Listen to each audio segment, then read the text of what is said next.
नमस्कार। MSG Sabin के अंतर्गत हम नामांकन के विषय में जानेंगे कि भाषा में नामांकन कैसे किया जाता है। कि भाषा में जो नामांकन है, भाषा परिवर्तनशील होती है और समय के साथ साथ उसमें जो है रूपगत और अर्थगत जो है बहुत सारे परिवर्तन आते रहते हैं। बहुत सारे शैलीगत और अन्य तरीके से परिवर्तन आते रहते हैं। उन परिवर्तनों के कारण से भाषा में जो नामांकन होता है वो किस तरीके से होता है। तो कालगत और शैलीगत भेदों के अतिरिक्त भाषा में अन्य प्रकार के भेद भी पाए जाते हैं। कहा जाता है, भाषा के बारे में भारत में बोला जाता है कि 4 कोस पर पानी बदले 8 कोस पर वाणी।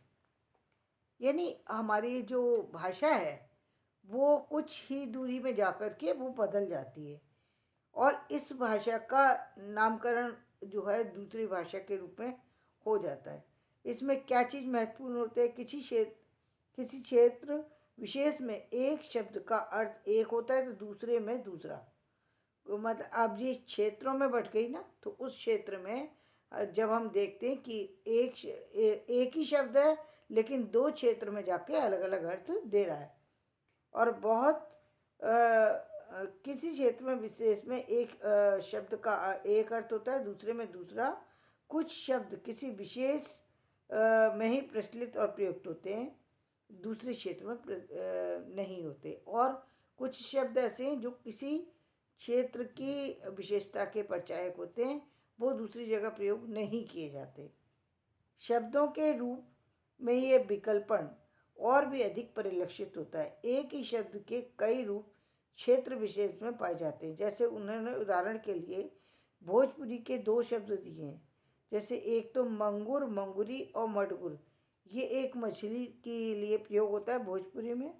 और फजीर, फजीरे और फजीर, ये सुबह के लिए प्रयुक्त होता है, जो कि हर जगह आपको नहीं मिलेगा। तो कोशकार को भाषा के इन भेदों और प्रभेदों को अपने कोश में किसी न किसी प्रकार से दिखलाना होता है। इसके लिए क्या करना होता है। अब प्रश्न है कि भाषा के इन विकल्पन परक अभिलक्षणों का कोश में कैसे निरूपण किया जाए। सामान्यतः कोश वैज्ञानिक परंपरा में इनकी नामांकन यानी लेवल्स के द्वारा निरूपित किया जाता है। कोई ना कोई नामांकन दे दिया जाता है, जिसे हम सामान्य शब्द में संज्ञा कहेंगे। कोई ना कोई नाम दिया जाता है इसको। यह निरूपण निम्न प्रकार से किया जाता है। कुछ इस निरूपण में कौन सी प्रक्रिया अपनाई जाती है। तो कुछ निरूपण के 2 पद्धति अपनाई जाती हैं। कौन कौन सी? एक शब्दगत पद्धति और एक अर्थगत। यानी शब्दों के माध्यम से हम कभी कभी उसको जोड़ते हैं और कभी हम उसके अर्थ से। जैसे जब एक शब्द के भेद होते हैं तो सबसे प्रचलित शब्द को शीर्ष शब्द मान लेते हैं, जब और बाकी को उसके साथ उसी प्रविष्टि में देते हैं और उसके क्षेत्रीय शैलीगत विशेषता का भी निर्देश नामांकन द्वारा कर देते हैं। जैसे सहवार का अर्थ होता है सहवाल और लिलाट का अर्थ होता है लिलार।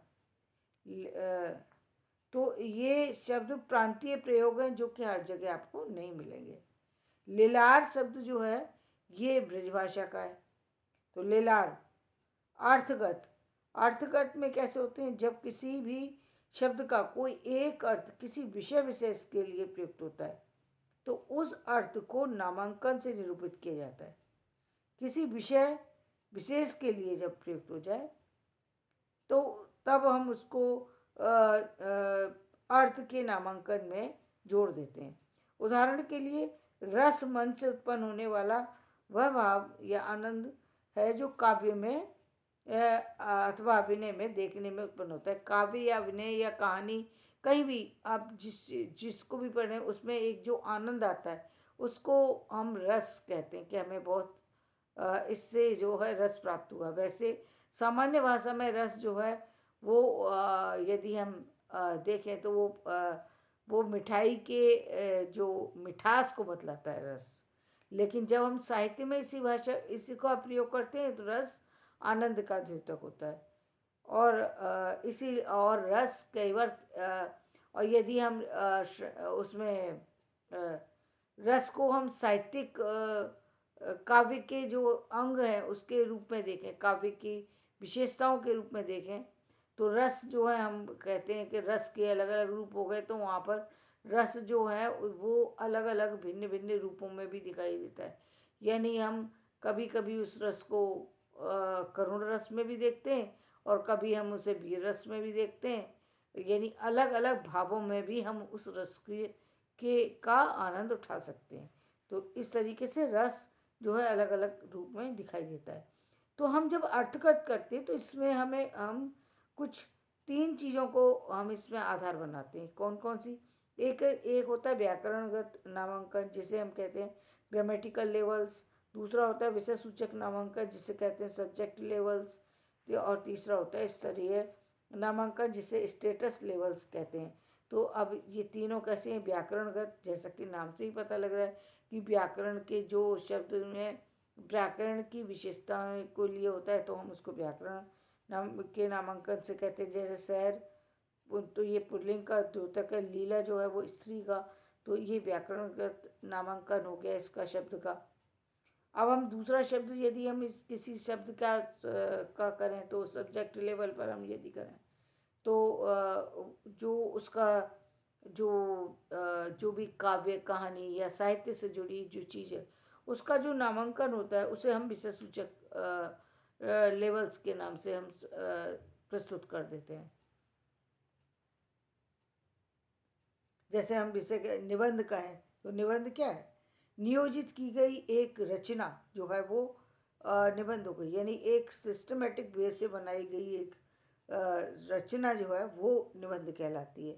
इसीलिए निबंध का प्रयोग हर जगह किया जाता है, ताकि व्यक्ति का लेखन से व्यक्ति जुड़ सके, व्यक्ति को लिखने की क्षमता जो है वो उसमें आ सके। इसीलिए उसको प्रारंभ से लेके और आपकी स्टडी के अंतिम लेवल तक हम उसको लेके जाते हैं। बड़ी बड़ी परीक्षाओं में भी निबंध का जो है जिक्र किया जाता है। तो ये हो गया हमारा विषय सूचक। तीसरा हो गया स्तरीय। स्तरीय यानी कोई स्टेटस का द्योतक होता है। जैसे कोई शब्द जो है वो गांव विशेष का या ग्राम में प्रयोग का द्योतक होता है।